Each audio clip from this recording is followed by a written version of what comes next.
Bharatiya Janata party के RSS background के जितने भी उनके लीडर्स हैं, जितने भी नेता हैं, सबकी भावना यही है। उन्होंने कभी संविधान को नहीं माना, कभी तिरंगे को नहीं माना और कभी लोकतंत्र को नहीं माना। ये उनका भारत में बहुत सारे ऐसे नागरिक हैं जो लोकतंत्र को स्वीकार करते हैं। ये अलग बात है कि चुनावी समय पे कई बार मत विभाजन हो जाता है, उसका फायदा भाजपा को मिल जाए, अलग विषय है। लेकिन कब आरएसएस के लोग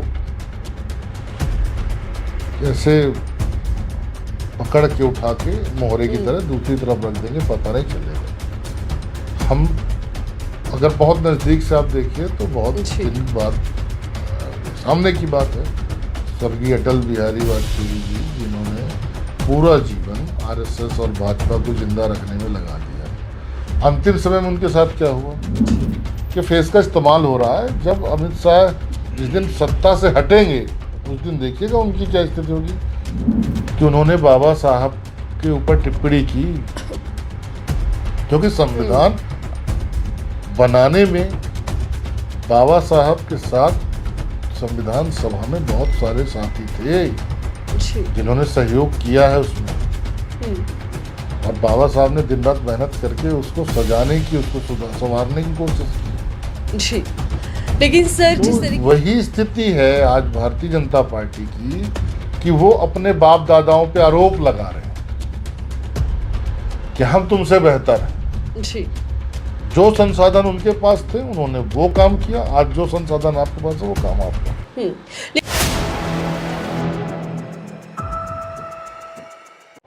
नमस्कार, आप देख रहे हैं 4PM, मैं आपके साथ नफीसा खान। मध्य प्रदेश के पिछड़े समाज और कुशवाहा समाज की ताकत आवाज पूर्व सांसद स्वर्गीय सुखलाल कुशवाहा, जिनका नाम काफ़ी है उनकी पहचान के लिए, क्योंकि मध्य प्रदेश के लिए ओबीसी समाज की सबसे बड़ी ताकत या पहचान अगर माने जाते हैं तो वो सुखलाल जी माने जाते हैं, जिन्होंने मध्य प्रदेश के अंदर एक नारा दिया था कि मध्य प्रदेश की मजबूरी है, ओबीसी मुख्यमंत्री ज़रूरी है।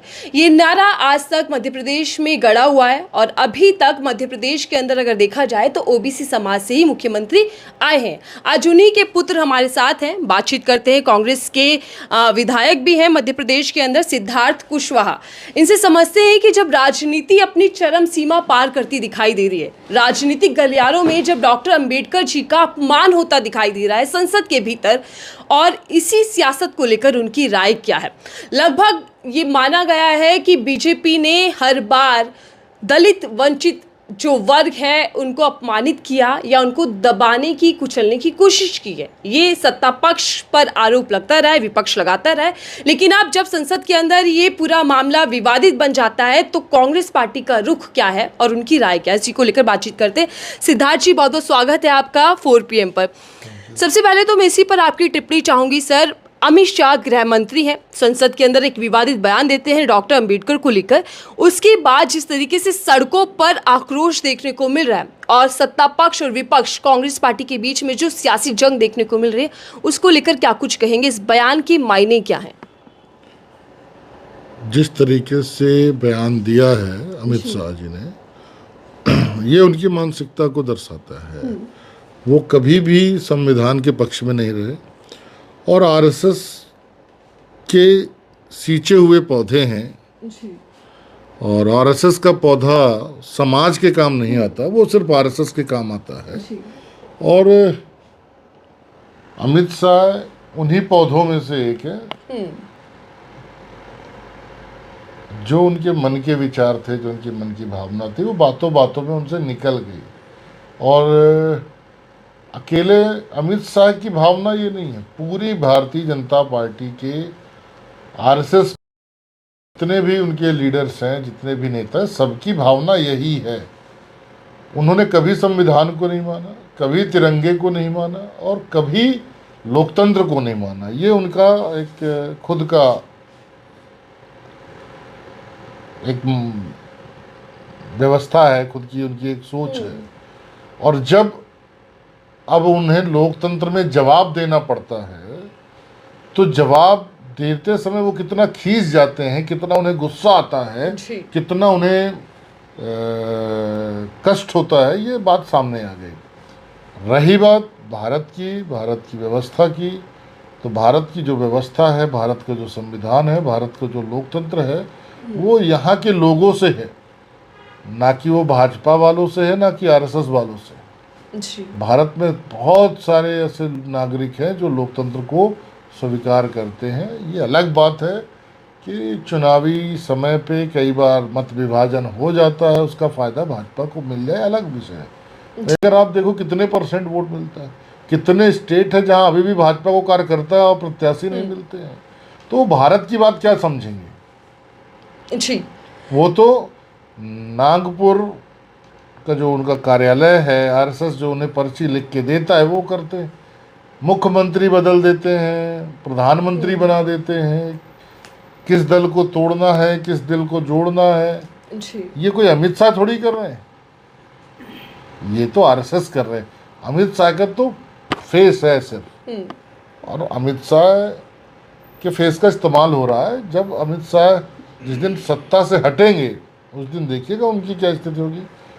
भाई आपने देखा होगा कि क्या स्थिति हुई स्वर्गीय हमारे प्रधानमंत्री अटल बिहारी वाजपेयी, जी आज पितृपुरुष कहे जाने वाले लाल कृष्ण आडवाणी, क्या स्थिति है उनकी राजनीति में। क्योंकि वो जब उनके रास्ते पे नहीं चल पाए, या जब आरएसएस को उनका उपयोग लगा कि अब नहीं है, तो जी जी जी सिद्धार्थ जी, हम बीजेपी और कांग्रेस की सियासी लड़ाई जो चल रही है अम्बेडकर जी को लेकर, इस पर मैं आऊँगी। चूँकि आपके पिताजी ओबीसी समाज की मजबूत आवाज़ थी और आप भी लगातार उसी वर्ग में बने हुए हैं, विधायक के तौर पर लगातार आप काम कर रहे हैं उन वंचित वर्गों के बीच में, क्या कुछ आपकी समझ है कि मौजूदा जो राजनीति चल रही है, जो इस तरीके से बीजेपी का कार्यकाल देखा जा रहा है, इसमें दलितों की स्थिति क्या है, कुशवाहा समाज की स्थिति क्या है, कैसे देख रहे हैं कि क्या उनको दबाने की कोशिश लगातार जारी है? जिस तरीके से आज़ादी के बाद धीरे धीरे धीरे धीरे लोगों ने अपने आप को एक स्थान दिया, अपने परिवार को सुरक्षित किया, परिवार के भविष्य की चिंता की, वो आज खतरे में है। जी भाई लोकतंत्र की जिस तरीके से नीलामी हो रही है, सौदा हो रहा है, बोली लगाई जा रही है, उससे जब लोकतंत्र सुरक्षित नहीं होगा तो हमारा भविष्य कैसे सुरक्षित हो सकता। हम अभी कहाँ से निकल के आए। हम ऐसा तो है ना कि 1947 में ही जन्म हुआ हो। जी इस समाज की एक बड़ी हिस्ट्री है, इस देश की जो व्यवस्था थी, सामाजिक जो व्यवस्था थी, उसकी एक बड़ी हिस्ट्री है, उस पर तो कोई चर्चा नहीं करता। और अगर उस हिस्ट्री में कुछ खराब था, उसे बदलने की बात इस संविधान में हुई, तो उसमें बुराई क्या है। भाई क्या लोगों को बर्ताव देश में एक जैसा, हर आदमी से एक जैसा नहीं होना चाहिए। अगर नहीं होना चाहिए तो बोले आरएसएस के लोग, बोले अमित शाह, बोले मोदी जी। एक तरफ समानता की बात करते हैं और दूसरी तरफ उन्हें संविधान से तकलीफ है। भारत में भौगोलिक स्थिति अलग अलग है जी देश बहुत बड़ा है, देश को समझना एक बहुत बड़ी बात है। विदेश को घूमना जाना आसान है, विदेश को समझना आसान है, लेकिन भारत को समझना एक राजनीतिक जिम्मेदार व्यक्ति को उसमें बहुत समय लगता है। कोई भी आदमी आज जब देश की बात करता है तो कई बार वो देश की बात नहीं करता, वो अपने दिल की बात करता है। और जब वो दिल की बात करता है तो दिल तो उतना ही बोलेगा ना जितना उसने देखा है, जितना उसने जाना है।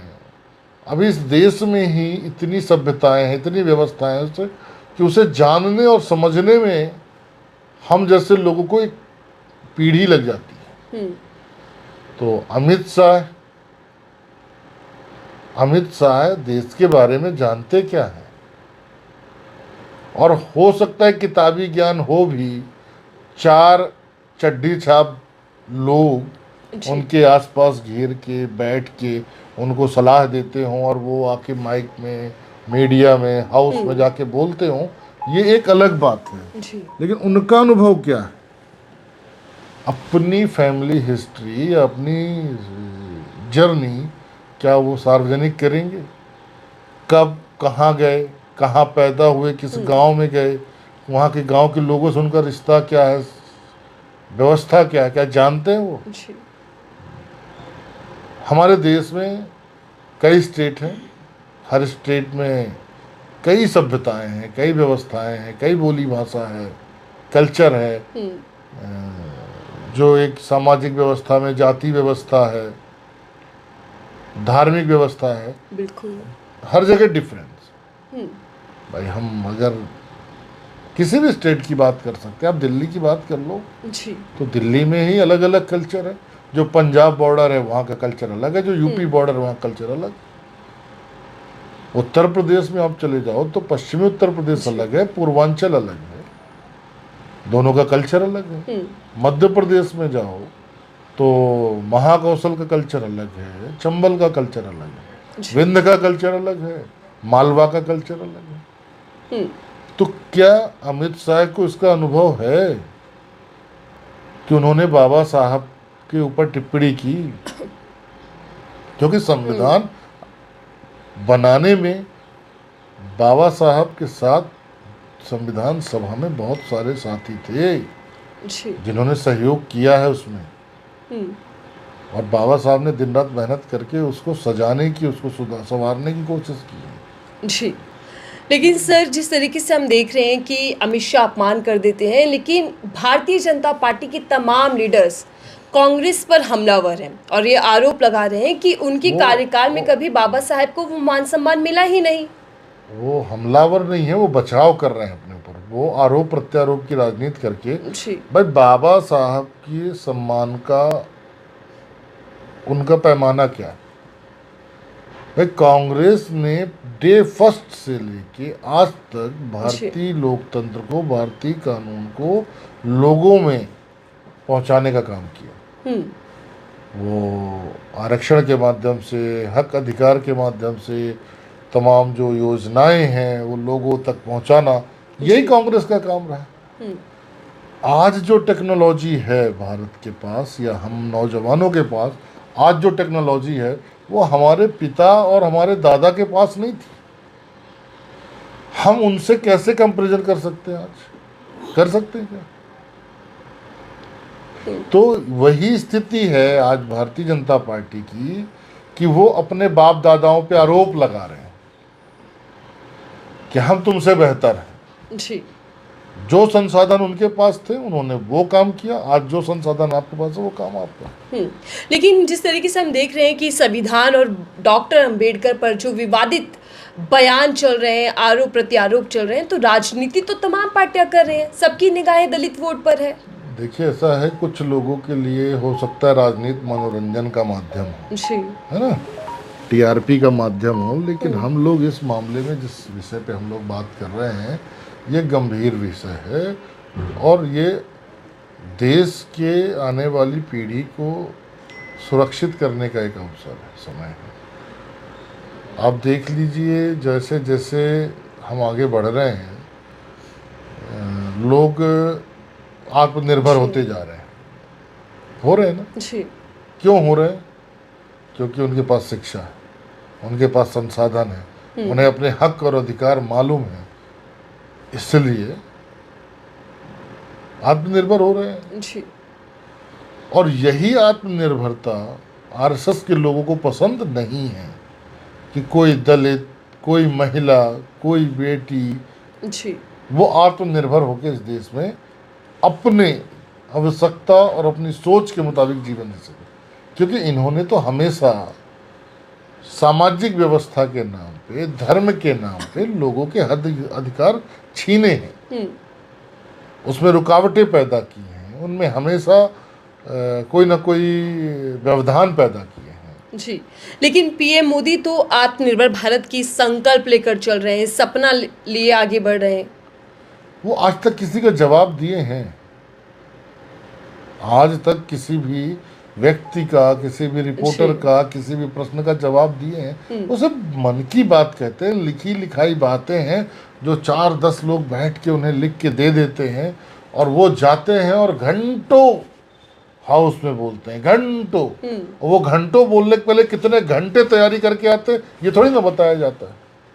भाई कोई फिल्म देखते हो आप, कोई भी मूवी आती है, कोई फिल्म देखते हो आप, 3 घंटे की फिल्म है, उन 3 घंटे की मूवी को बनाने में कितने घंटे लगे थे, ये आम आदमी को नहीं मालूम होता। तो क्या ये समझा जाए सिद्धार्थ जी कि अमित शाह के एक बयान ने पूरे बीजेपी को बेनकाब कर दिया है कि वो जी अम्बेडकर हाँ। को लेकर क्या राय रखते हैं? जी हाँ, उन्हें भारत के संविधान से, अंबेडकर जी के नेतृत्व से, अंबेडकर जी के व्यक्तित्व से तकलीफ आज भी है।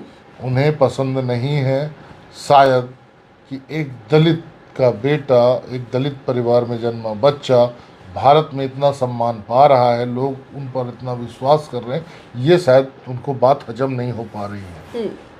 लेकिन पीएम मोदी खुद को सबसे बड़ा ओबीसी बताते हैं। चुनाव के समय बताते हैं, ओबीसी के लिए किया क्या बताएं, थोड़ा एक काम तो बताएं क्या किया। और पीएम मोदी को लगता होगा मैं अपने दम पे पीएम बना हूं, ये उनकी गलतफहमी है। वो आरएसएस के लोगों ने उन्हें बैठाया है। जी। कब आरएसएस के लोग जैसे पकड़ के उठा के मोहरे की तरह दूसरी तरफ रख देंगे पता नहीं चलेगा। हम अगर बहुत नज़दीक से आप देखिए तो बहुत जी। दिन बाद सामने की बात है, स्वर्गीय अटल बिहारी वाजपेयी जी, जिन्होंने पूरा जीवन आरएसएस और भाजपा को जिंदा रखने में लगा दिया, अंतिम समय में उनके साथ क्या हुआ? जी। अंतिम समय में क्या हुआ?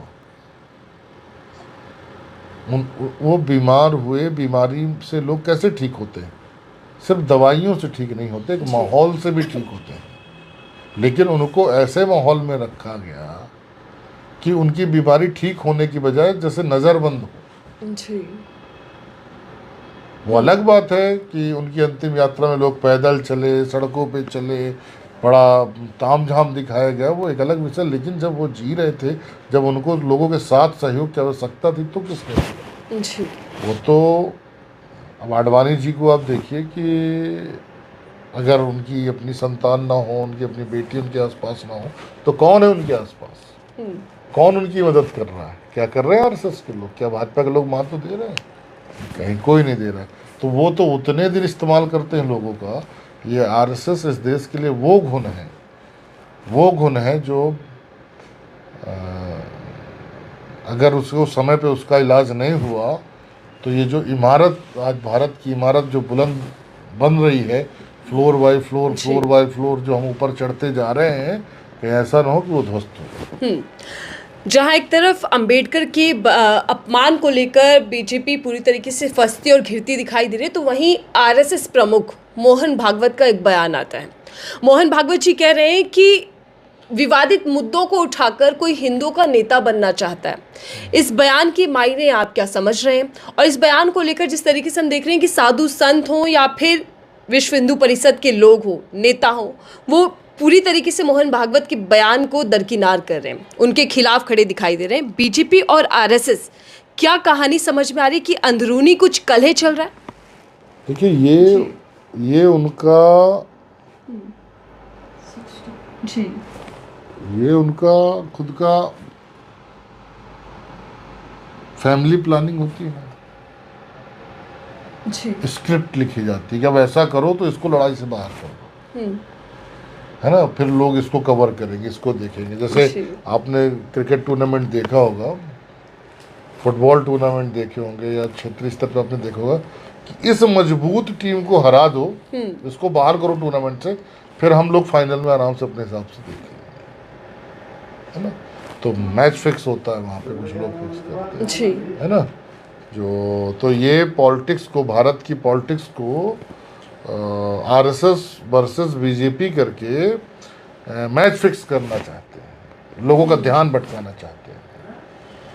नहीं तो उनकी हैसियत मोहन भागवत को आंख दिखाने की है। जी, मोहन भागवत क्या चीज़ है ये शायद आम आदमी नहीं समझेगा। उनकी सादगी पे मत जाओ, उनके हक, उनका अधिकार, उनके जो हैसियत है वो बहुत बड़ी है। उसके सामने देश का प्रधानमंत्री कुछ नहीं लगता, कई मुख्यमंत्री उनके सामने कुछ नहीं है। मोहन भागवत की आज वो हैसियत। जी, लेकिन वो ये कहते हैं कि राम मंदिर के बाद ज़रूरी नहीं है कि अब हर मस्जिद के नीचे मंदिर ढूंढा जाए। ऐसा करके कुछ लोग हिंदुओं का नेता बनना चाहते हैं। आपको क्या समझ आ रहा है कि इशारा किस और है? क्या यूपी के मुख्यमंत्री की बात कर रहे हैं या फिर बीजेपी को ही आईना दिखाने का काम यहाँ पर तो मोहन भागवत कर रहे हैं? मैं उनके बारे में असेसमेंट करने वाला होता कौन को, वो क्या सोच रहे हैं, क्या कर रहे हैं, लेकिन मैं आपको एक बड़ी बात बता दिया जो शायद आज आपको समझ में ना आए या लोगों को समझ में ना लेकिन बीजेपी कहती है अब हमें आरएसएस की जरूरत नहीं है। आपने देखा होगा लोकसभा चुनावों के दौरान बयान आया। अरे हाँ, आपने सुना है ना, हमने तो देखा है कि जब चुनाव होता है तो आरएसएस का व्यक्ति सिर्फ भाजपा के लिए वोट मांगता है, क्योंकि मैं जानता हूँ ना आरएसएस का आदमी कौन है। मैं तो फील्ड में, मैं तो देख रहा हूँ ना, लोग काम कर रहे हैं। मैं तो जंगल में, पहाड़ में, गांव में, हर जगह जाता हूँ ना, शहर में हो चाहे गांव में हो चाहे जंगलों में हो, मैं तो हर जगह जाता हूँ। तो वहाँ देखता हूँ ना लास्ट में काम कौन करता है। जब चुनाव होता है तो वही आरएसएस का आदमी भाजपा के लिए वोट मांगता है। एक आरएसएस का आदमी कांग्रेस के या और दूसरे किसी दल के जो हिंदू समाज में जन्मे कोई भी प्रत्याशी, क्या उनकी मदद किए हैं, कर रहे हैं कहीं? आपको कहीं नहीं मिलेगा। तो क्या ये समझा जाए कि आरएसएस और बीजेपी लोकतंत्र को खत्म करके मनुस्मृति लागू करने की दिशा में आगे बढ़ा, उसी के लिए प्रयास किया जा रहा है, जिस तरीके से हम घटना एक के बाद एक देख रहे हैं? ये उनका ख्वाब हो सकता है, ये कभी पूरा नहीं होगा जी, है ना। देश संविधान से ही चलेगा। जिस से वो लोगों को दबाते हैं ना, जिस पुलिस से, जिस कानून से, जिस व्यवस्था से, जिस धन बल से, वो जिस दिन जनता ने ये मान लिया, ये जान लिया, तो अंग्रेजों से ज़्यादा ताकतवर आरएसएस के लोग नहीं हैं। जी, ठीक, जो बड़ी बड़ी रियासतें थीं, बड़े बड़े रजवाड़े थे, बड़े बड़े व्यवस्थाएं थी, उन सब से भी लोगों ने जब समय आया तो लड़ाई लड़ी। जी, तब कोई बाहर की फोर्स नहीं आई थी। तो ये भी इतने बड़े नहीं हैं, क्योंकि लोकतंत्र में ये षड्यंत्र पूर्वक जीत रहे हैं। क्या षड्यंत्र पूर्वक, ये धोखे से लोगों को धोखा दे रहे हैं, ये उनकी वो सोच। लेकिन जो जीता वही सिकंदर सर। तीसरा कार्यकाल चल रहा है, पीएम मोदी। कोई दिक्कत नहीं, ये आप या आम आदमी हो सकता है रिजल्ट ओरिएंटेड हो सकता है। बहुत सारे लोग ऐसे हैं जो फेल या पास से तुलना करते हैं, लेकिन व्यक्तित्व का मतलब फेल और पास से नहीं है। लेकिन Sachin Tendulkar, ji, Sachin Tendulkar God of cricket ji, है ना, क्रिकेट के भगवान। कितने वर्ल्ड कप खेले और जीते कितने? जी, सचिन तेंदुलकर टीम में रहते थे और टीम हार जाती थी ना, ठीक है ना। तो फिर भी क्रिकेट का जो प्रेम करने वाला व्यक्ति है, जो क्रिकेट को जानने वाला व्यक्ति है, वो सचिन तेंदुलकर को कितना सम्मान देता है, ये किसी से छुपा नहीं है। तो हार और जीत एक अलग बात है, लोग किसके पक्ष में है, किसके समर्थन में है, ये एक अलग बात। तो क्या कांग्रेस सत्ता पाने के लिए नहीं बल्कि देश बचाने की लड़ाई इन दिनों लड़ती दिखाई दे रही है? इन दिनों नहीं, कांग्रेस की स्थापना ही देश को बनाने और सुरक्षित करने के लिए रही है। ठीक है, कांग्रेस का सहारा लेके कुछ बेईमान लोगों ने अपनी ये चमकाने के लिए या अपने दिमाग के हिसाब से हो सकता है काम किया हो, जिसके कारण किसी का नुकसान हुआ हो, या देश में हो सकता है कहीं कोई त्रुटि हुई हो, ये मैं मान सकता हूँ। लेकिन कांग्रेस की आइडियोलॉजी डे फर्स्ट से, जिस दिन से कांग्रेस का निर्माण हुआ, आज़ादी के पहले से, जी, जब महात्मा गांधी, जब नेहरू साहब, सुभाष चंद्र बोस जैसे लोगों ने जब कांग्रेस का नेतृत्व किया था ना, तो देश को बनाने के लिए ही किया था, और आज उसी दिशा में कांग्रेस चल रही। अगर कांग्रेस को सिर्फ सत्ता पाना होता तो ये आरएसएस पैदा नहीं होती।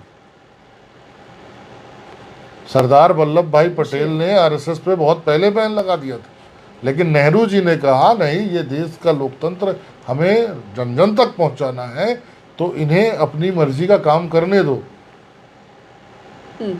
भाई। चुनाव में जनता ने जो वोट दिए जी उससे सरकार चलाई कांग्रेस ने। जनता को खरीदने का या वोटों को भ्रमित करने का, लोगों को धोखा देने का काम कांग्रेस ने कभी नहीं। लेकिन आप ईवीएम पर सवाल उठाते हैं, आपको चुनाव आयोग जवाब दे देता है। चुनाव आयोग कहता है कि शायरी के अंदाज में वफा खुद से नहीं होती और खता आप ईवीएम की बता देते हैं। ईवीएम का मुद्दा चुनावों के बाद ही क्यों कांग्रेस पार्टी उठाती है? अब ये इतने बड़े मामले हैं, इतने बड़े मसले हैं कि मैं इनको 2 मिनट में कैसे समझाऊंगा। लेकिन आप मानते हैं कि ईवीएम की गड़बड़ी से ही आज सत्ता में बीजेपी बैठी है? देखिए 2 चीजें, ईवीएम को ऑपरेट करने वाले लोग कौन है? वहां तो आरएसएस के ही अधिकारी होते हैं, कलेक्टर आरएसएस का। वहां पे जो वोटिंग, जो बीएलए, जो बीएलओ बनते हैं, जो वहां के बूथ के लोग, मैनेजमेंट के, वो आरएसएस के लोग होते हैं। आपके देश में पता नहीं कितने कलेक्टर हैं जो अपने आप को आरएसएस का कहते हैं। इस देश में कितने जज हैं जो अपने आप को आरएसएस का जिम्मेदार आदमी कहते हैं। मैं तो रोज इन सब चीजों को फेस कर रहा हूँ, इसलिए मैं कह रहा हूँ ठीक है। जब तक आरएसएस कंट्रोल करेगी किसी भी जगह पर, अगर उसकी उपस्थिति है तो वहां पे भाजपा का फेवर होने की पूरी संभावनाएं है। ठीक है। मशीन ऑपरेट करते हैं ना, वोट डालते हैं तब होता है ना, तो वहां पे ऑपरेट करने, कंट्रोल करने वाले लोग कौन है? जी। आप एक बार आरएसएस को बैन करिए, आरएसएस से जुड़े कर्मचारियों को बैन करिए, जिन अधिकारियों की हिस्ट्री आरएसएस से जुड़ी है उनको बैन करिए, लोकतंत्र में चुनाव ड्यूटी से उन्हें अलग करिए, फिर बताइए। मध्य प्रदेश में जी और उत्तर प्रदेश में, बिहार में, शायद आपके गुजरात है ही है, महाराष्ट्र है ही, जी राजस्थान है ही, जहां पे आरएसएस की शाखा कहाँ नहीं लगती आप बताइए। आपके दिल्ली के एम्स अस्पताल में आरएसएस की शाखा लगती है। जी दिल्ली के एम्स हॉस्पिटल में, जेएनयू में आरएसएस की शाखा लगती है। जी क्यों लगती है भाई? क्या आवश्यकता है? लगती क्यों? मेरा प्रश्न वहां पर है कि आरएसएस जब हर जगह है, आरएसएस के लोग जब हर जगह है, तो प्रत्यक्ष, और वो कहते हैं मैं तो सरकारी कर्मचारी हूँ, आरएसएस का संगठन कोई मतलब नहीं, राजनीति से कोई लेना देना नहीं। और आरएसएस तय कर रहा है कि प्रधानमंत्री कौन बनेगा, मुख्यमंत्री कौन बनेगा। विधानसभा में वोट मांग रहे हैं, लोकसभा में वोट मांग रहे हैं, घर घर जा रहे हैं आरएसएस के कार्यकर्ता, झोला टांग के जा रहे हैं। तो क्या ये माना जाए, जिस तरीके से आप बात रख रहे हैं अपनी, तो आरएसएस अगर कमजोर पड़ता है तो फिर बीजेपी सत्ता से बेदखल? आरएसएस कमजोर पड़े ना पड़े, आरएसएस को बैन करना चाहिए, आरएसएस को रजिस्टर्ड करना चाहिए, और आरएसएस के आदमी को कहीं भी सरकारी की पॉइंट पे नहीं रहना चाहिए। ठीक है, मैं आखिरी सवाल आपसे ले रही हूँ सर। हम देख रहे हैं कि नेशनल जो राजनीति है वो तो कहीं ना कहीं खूब ज़्यादा इस वक्त गरमाई हुई है, लेकिन दिल्ली की राजनीति, आम आदमी पार्टी आपको अल्टीमेटम दे रही है कि इंडिया अलायंस से आपको बाहर कर देंगे कांग्रेस पार्टी। जिस तरीके से आरोप प्रत्यारोप एक दूसरे पर लगाए जा रहे हैं, एक दूसरे को बी पार्टी बताया जा रहा है बीजेपी की, क्या आम आदमी पार्टी इतनी बड़ी हो चुकी है कि अब वो कांग्रेस को अल्टीमेटम देगी? और क्या कांग्रेस की स्थिति इतनी ज़्यादा खराब हो चुकी है कि वो इंडिया अलायंस में अपना वर्चस्व नहीं बना पा रही, अपनी जो भागीदारी है उसको तय नहीं कर पा रही? देखिए मामला संस्कारों का है जी। परिवार में कोई बड़ा छोटा नहीं होता है ना। कोई अपनी बात कहता है, कहने के अपने अपने तरीके होते हैं, सुनने के अपने अपने तरीके होते हैं, समझने के अपने अपने तरीके होते हैं। आम आदमी पार्टी क्या कह रही है, मीडिया उसे क्या समझ रही है, मीडिया उसे क्या कह रही है ना, ये इंडिया अलायंस के जो हमारे बड़े नेता हैं वो तय करेंगे, वो हम नहीं तय कर सकते। चूँकि उन्होंने किससे कहा, क्या कहा, मुझे आई डोंट नो, मुझे इसके बारे में जानकारी नहीं है। लेकिन जहाँ तक मैंने देखा है कि जो पिछले लोकसभा चुनाव हुए तो पूरे देश में कांग्रेस का कार्यकर्ता और आम आदमी का कार्यकर्ता साथ में मिल के चुनाव लड़े, ठीक। और आज जो एक बड़ी आबादी है, ठीक है, उनका दिल्ली में अपना होल्ड है, कैडर है, संगठन है, तो टिकटों को लेकर हो सकता है सरफड़ा उवल हो सकता है, बहुत जगह पार्टी के अंदर ही होता है। तो ये आम आदमी और कांग्रेस तो अलग अलग संगठन है, ठीक है। दल के अंदर भी तो टिकटों को लेकर दावापत्ती होती है। जी। क्या भाजपा में नहीं होती? क्या और दूसरे दलों में नहीं होती? हम किसी भी दल की बात करें, एक ही सीट पे 4 दावेदार हो सकते हैं ना, और जब 4 दावेदार होंगे तो चारों के समर्थक भी होंगे और 4 तरह की बातें भी होंगी, कोई हराएगा तो कोई जिताएगा, ये सारी चीज़ें भी तो होती हैं, तो जी। वो भी कोई बात। ठीक है, धन्यवाद सर हमें समय देने के लिए और बातचीत करने के लिए। खास बातचीत कर रहे थे हम सिद्धार्थ कुशवाहा जी से।